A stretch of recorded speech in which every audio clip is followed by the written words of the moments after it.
living in a battleground state. And we are in the heart of the battleground in Gwinnett County. Now, I see some friends out there, and we know that a few years ago, when we said that Georgia was on the move, it was hard to get people to believe us. We knew what we could see. We knew that diversity wasn't destiny, it was opportunity.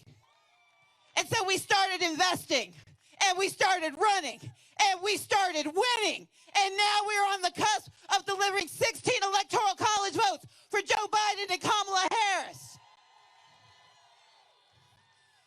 We knew that we could go to communities that had been left out and left behind.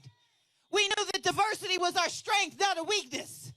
We understood that in Gwinnett County in 2016, if we talked to Latin Americans, if we talked to Asian Americans, if we talked to Black Americans, if we united with white Americans, we could deliver the city and the county, and we could turn Gwinnett blue. And what did we do in 16?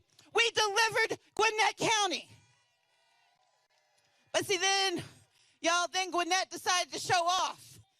And in 2018, you not only sent more blue votes, you sent folks to the State House, and now we're 16 votes away from victory in the State House. Because what we can do this year is something people didn't believe we could do 10 years ago. 10 years ago, when we lost every statewide office, they told us we were done. When we didn't win elections in 2012 and 2016, when we didn't take the White House, they said it's just a mirage. We know it's not a mirage. We know it's not a miracle. We know it's meaningful, and it's our mission, and we're going to get it done this time.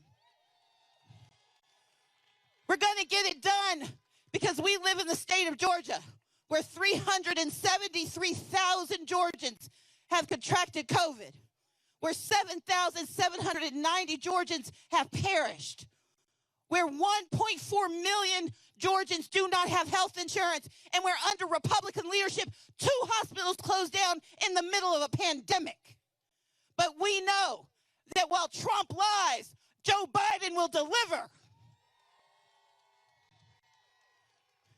We live in a state where evictions are going up and jobs are disappearing. But we know that we've got the ingenuity, the fortitude, and the ability to win, because while Trump hides, Georgia knows that Biden will deliver. And when racial justice is on the line, when racial reckoning is what we know that while Trump divides, Biden and Harris will deliver. They've got a plan to build back better, a plan to make certain that every Georgian has the job they need, the health care they deserve, and a future they want. Because we know that with Biden-Harris, we will build back better. We will restore the soul of this nation. But in the Peach State, in the Peach State being in the South, we know we don't just give you what you ask for, we give you a little extra. So not only are we going to give 16 electoral college votes to Joe and Kamala, we're going to send them 2 U.S. senators to get the job done.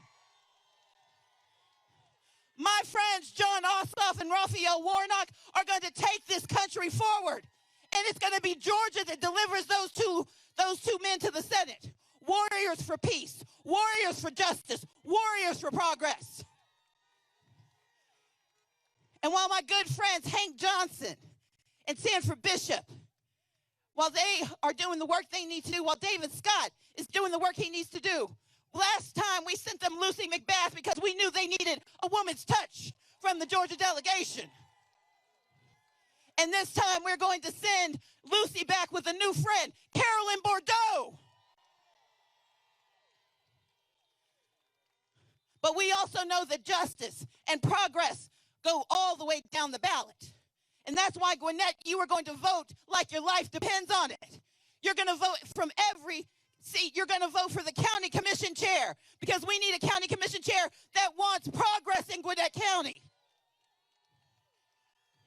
You're going to vote for state legislative representatives who will flip the state house so we can control redistricting in the House and make sure that voters pick their politicians. Politicians won't be picking their voters in 2021.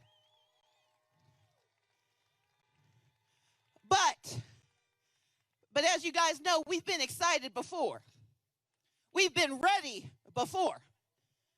But we know that just because good is on the move doesn't mean bad has stopped working. Voter suppression is alive and well in Georgia, but we put it on its knees. We got the work done to make sure that exact match is no longer the law of the land in the state of Georgia. We've done the work to make certain that if you make a mistake on your absentee ballot, they've got to let you know and let you fix it. But we also know that long lines may show enthusiasm, but they also show incompetence and the lack of investment from the Secretary of State, but we're not going to let them distract us. So I've got 2 rules for you guys as we go into the final days. Number 1, don't panic. Say it with me, say don't panic. Because we got this, guys. We know what we're facing this time. We know what it looks like to have the right to vote in the state of Georgia. We know what it looks like to have leaders who want to hear our voices and let us make our own choices. So we're not going to panic when we hear the lies. We're not going to panic when we see militias. We're not going to panic when people tell us that we're not going to win. We are going to work to make sure that victory is ours. Don't panic. But the second thing we're doing is we're not going to get out of line. Because when we go to vote on Tuesday, we're going to fill the lines with people who know their voices matter. Those folks who live down that street, we try to make sure we speed through when we're driving. Those folks whose voices have been silenced for so long because they didn't think voting mattered. I don't believe in telling people they were wrong. I believe in telling people it's different now. Because there are more of us than there are of them. There are more of us who want justice. There are more of us who want jobs. There are more of us who want recovery from COVID.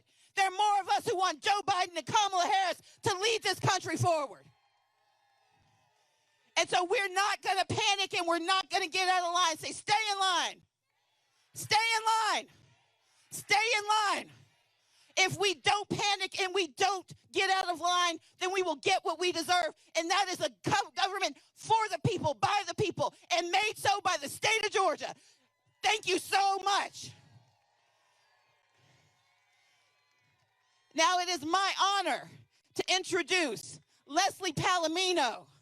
Leslie is a student at Georgia State, a third-year student who didn't just come to this lightly. Leslie is a super volunteer. You see, Leslie is part of the American story, the Gwinnett story. She was born here in Georgia to Peruvian parents who were immigrants, who were undocumented. It took them 12 years to navigate our broken immigration system, but they did it for their children. And what did Leslie do with her opportunity? She went to work for my friend, my former colleague, Representative Brenda Lopez. Leslie worked to make sure that we had laws that supported Georgians, that supported dreamers, that supported families. And Leslie is going to work to make sure that she becomes an immigration attorney to fix a broken system. But Leslie, like you, isn't just waiting. She's working now, and she is here because she's a super volunteer who's going to help us meet and talk to the next Vice President of the United States. And so help me welcome Leslie Palomino to introduce Vice President-to-be Kamala Harris. Let's get it done, Georgia!